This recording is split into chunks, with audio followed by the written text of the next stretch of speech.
मित्रों, बहुत बार ऐसा देखने को मिलता है कि जो ज़्यादा भगवान की पूजा पाठ करता है, अच्छे कर्म करता है, वह परेशान और दुखी रहता है।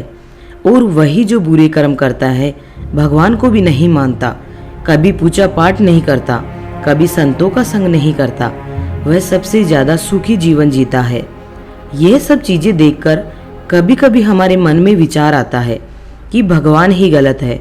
यह कोई कहानी नहीं है, ऐसा हर किसी के साथ होता है। तो चलिए आज हम इस वीडियो में आपको इसके पीछे का कारण बताने वाले हैं। इसका उत्तर स्वयं भगवान श्री कृष्ण ने दिया है कि आखिर ज़्यादा पूजा पाठ करने वाला दुखी और परेशान क्यों रहता है, कि आखिर उसे इतनी परीक्षा क्यों देनी पड़ती है, जबकि भगवान को ना मानने वाला और जो अधर्म की राह में है वह खुश है और जिंदगी का लुत्फ उठा रहा है। इस सवाल का उत्तर भगवान श्री कृष्ण ने भगवत गीता के माध्यम से बड़ी स्पष्टता से अर्जुन को बताया है। तो चलिए शुरू करते हैं आज की वीडियो। नमस्कार दोस्तों, आप सभी का दिल से स्वागत है। अगर आप भी भगवान श्री कृष्ण के सच्चे भक्त हैं तो कमेंट में राधे राधे जरूर लिखें और चैनल को सब्सक्राइब करें। साथियों, बात द्वापर युग की है। जब भी अर्जुन के मन में कोई दुविधा होती थी तो वह श्री कृष्ण के पास पहुंच जाते थे। एक बार की बात है, अर्जुन ने भगवान श्री कृष्ण के समीप आकर कहा कि वह एक सवाल को लेकर दुविधा में है और इसका जवाब वह श्री कृष्ण से चाहते हैं। श्री कृष्ण ने पूछा कि बताओ क्या सवाल है। अर्जुन ने भगवान श्री कृष्ण से पूछा, हे केशव, जो लोग ज़्यादा पूजा पाठ करते हैं वह हमेशा दुखी और परेशान क्यों रहते हैं? इसके पीछे क्या कारण है? जबकि जो लोग भगवान का नाम भी नहीं लेते, भगवान का स्मरण भी नहीं करते और हमेशा गलत कार्यों में लिप्त रहते हैं, उन लोगों को मैं सुखी देखता हूँ। कृपया इसके पीछे का रहस्य मुझे समझाने की कृपा करें। अर्जुन के मुंह से ऐसी बातें सुनकर श्री कृष्ण मुस्कुराए और कहा, पार्थ, मैं तुम्हें एक छोटी सी कथा सुनाता हूँ। इसे सुनकर तुम समझ जाओगे कि इसका क्या रहस्य है। तब भगवान श्री कृष्ण ने एक छोटी सी कहानी के माध्यम से अर्जुन को इसका उत्तर दिया। आइए जानते हैं उस छोटी सी कहानी के बारे में। एक गुरु के दो शिष्य थे, दोनों ही पढ़े लिखे विद्वान थे। दोनों में फर्क सिर्फ इतना था, एक भगवान को मानने वाला था और दूसरा भगवान को ना मानने वाला था। एक ऐसा था जहाँ पर भगवान की कथा होती थी, जहाँ सत्संग होता था, जहाँ भजन होता था, वहाँ दौड़ के चला जाता था और भगवान का पूजा पाठ करने लगता। दूसरा शिष्य इन सब चीज़ों से काफ़ी दूर रहता था। वह शराब पान भी करता था, वेश्याओं के साथ रमण करता था। सारी की सारी बुरी आदतें दूसरे शिष्य में थी।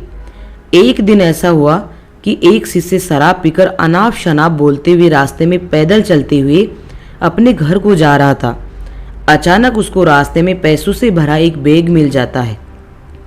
पैसों का बैग मिलते ही उसकी खुशी का ठिकाना नहीं रहा। वह जोर जोर से चिल्लाते हुए सबको बताने लगा कि मुझे आज पैसों से भरा बैग मिल गया, मेरा जीवन सफल हो गया। इन पैसों से मैं अपने जीवन की आवश्यकताओं की पूर्ति करूंगा।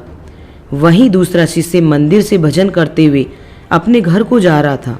अचानक उसके पैर में एक बड़ी सी लोहे की कील घुस जाती है और उसके पैर से बहुत सारा रक्त निकलने लगता है। ठीक उसी समय दूसरा शिष्य भी वहीं पहुंच जाता है और हंसते हुए उसको बोलने लगता है, क्यों, तुम वही हो ना जो सबसे ज़्यादा पूजा पाठ करते हो, भगवान का भजन करते हो। क्या दिया तुम्हारे भगवान ने तुम्हें? मुझे देखो, मैं कभी मंदिर नहीं गया, मैंने कोई अच्छा काम नहीं किया, मेरे घर में भगवान का मंदिर भी नहीं है, मैंने कभी अपने घर में सत्यनारायण भगवान की कथा नहीं कराई, भगवान के सामने कभी माथा नहीं टेका। फिर भी मैं कितना संपन्न हूँ, अमीर हूँ, मेरे पास पैसों की कोई कमी नहीं है, दुनिया में सबसे ज़्यादा सुखी जीवन मैं ही जी रहा हूँ। अच्छे शिष्य को उसकी बात चुभने लगी। उसने मन ही मन विचार किया, हाँ, यह तो सच बोल रहा है। मैं कितनी पूजा पाठ करता हूँ, मैं कितना भगवान को याद करता हूँ, फिर भी मैं इतना दुखी हूँ और ये कुछ नहीं करता, फिर भी कितना सुखी है। इतना सोचते हुए वह अपने गुरु के पास चला जाता है और यही प्रश्न वह अपने गुरु से करता है। गुरुजी मुस्कुराते हुए उससे कहते हैं, भगवान जो करते हैं अच्छे के लिए ही करते हैं। जिसकी जैसी योग्यता होती है उसको उसी के अनुसार फल देते हैं। अब मैं तुम्हारे प्रश्नों का उत्तर देता हूँ। तुम जानते हो भगवान ने तुम्हारे पैर में कील क्यों चुभाई और उसको पैसों से भरा हुआ बैग क्यों मिला? सुनो, तुमने पिछले जन्म में बहुत पाप किया था, इसलिए तुम्हारी आज मौत होने वाली थी, लेकिन तुम बच गए क्योंकि तुम मंदिर गए थे, तुमने भगवान की पूजा की थी। यही एक कारण है कि तुम्हारी मौत न होकर सिर्फ पैर में एक कील चुभी। अब तुम्हारे मित्र की बात करते हैं। पूर्व जन्म में वह एक संत महापुरुष था, इसलिए उसकी आज किस्मत बदलने वाली थी। वह आज करोड़ों की संपत्ति का मालिक बनने वाला था, मगर इस जन्म में उसने कोई अच्छा काम नहीं किया, इसलिए पूर्व जन्म के फल के अनुसार उसको थोड़े पैसे ही मिले, जबकि वह आज अरबों की संपत्ति का मालिक बनने वाला था।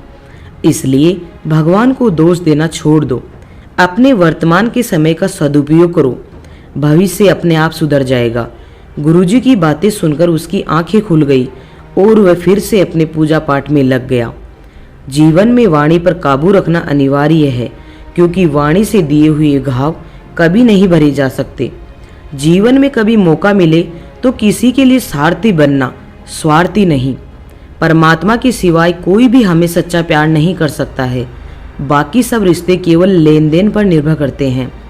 अगर ईश्वर ने वह ले लिया जिसे खोने की आप कभी कल्पना भी नहीं कर सकते थे, तो अवश्य वे कुछ ऐसा भी देंगे जिसे पाने का आपने कभी सोचा भी नहीं होगा।